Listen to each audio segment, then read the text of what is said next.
था 1916, एक गौरवशाली क्षण। टिहरी के जौल गांव में एक महान क्रांतिकारी का जन्म, श्रीदेव सुमन, जो हमारी टिहरी, उत्तराखंड और भारत की शान है। फिर 1944 टिहरी गढ़वाल। एक तरफ राजा का क्रूर और निर्दय शासन, दूसरी तरफ टिहरी की भूखी जनता। इसी बीच एक आवाज उठी, राजा का राज नहीं, जनता का राज चाहिए। ये आवाज थी श्रीदेव सुमन जी की। सुनो सुमंदा, जनता भूख से मर रही है और ये निर्दयी राजा टैक्स पर टैक्स लगा रहा है।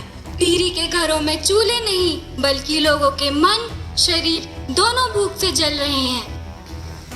अब और नहीं, हम टिहरी में उत्तरदायी शासन चाहते हैं और एक ऐसा कदम जो इस राजशाही जुल्म को रोक दे, क्योंकि इस अन्याय को रोकने के लिए किसी न किसी को आवाज उठानी पड़ेगी ताकि जनता को आजादी मिल सके।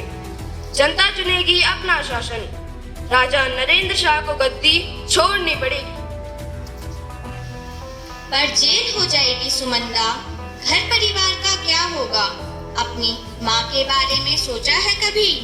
उनका सहारा कौन बनेगा? और वैसे भी तुम अकेले इस अन्याय के खिलाफ नहीं लड़ सकते हो।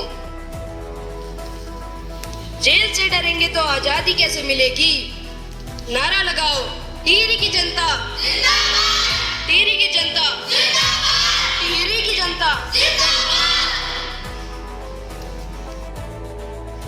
हा हा हा, ऐसे कितने सुमन आए हैं और गए हैं। टिहरी पर हमारा रास्ता है और रहेगा भी। जाओ उस सुमन को पीटते हुए काल कोठरी में डाल दो। एक तरफ टिहरी की आजादी के लिए श्रीदेव सुमन का आंदोलन तेज हो रहा था और ये राजा को बिल्कुल मंजूर नहीं था। और फिर सुमन जी की गिरफ्तारी। नहीं सहेंगे, नहीं सहेंगे, नहीं सहेंगे, नहीं सहेंगे, नहीं सहेंगे, नहीं सहेंगे।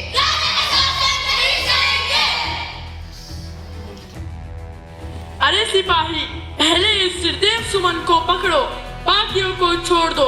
यही हमारे राजा का अंतिम आदेश है।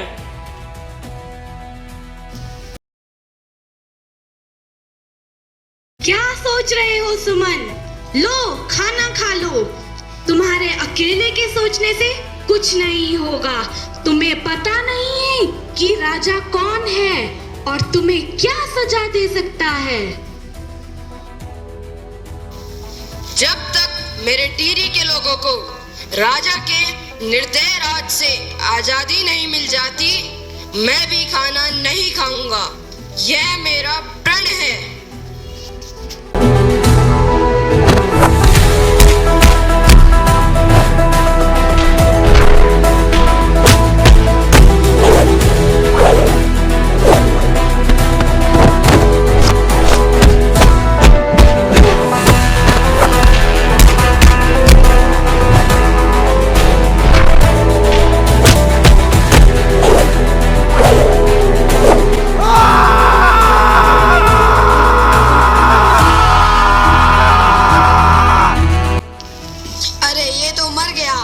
इसका क्या करें? करना क्या है, इसको बिरंगा नदी में बहा देते हैं। यही हमारे राजा का अंतिम आदेश है।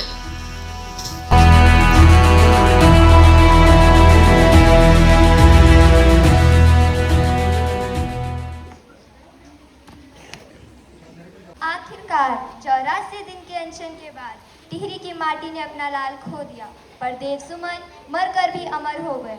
उनके कुर्बानी के कुछ दिन बाद से ही जन आंदोलन तेज हुआ और टिहरी का भारत में विलय हुआ और राजशाही का अंत हुआ। श्रीदेव सुमन अमर रहे, श्रीदेव सुमन अमर रहे, श्रीदेव सुमन अमर रहे।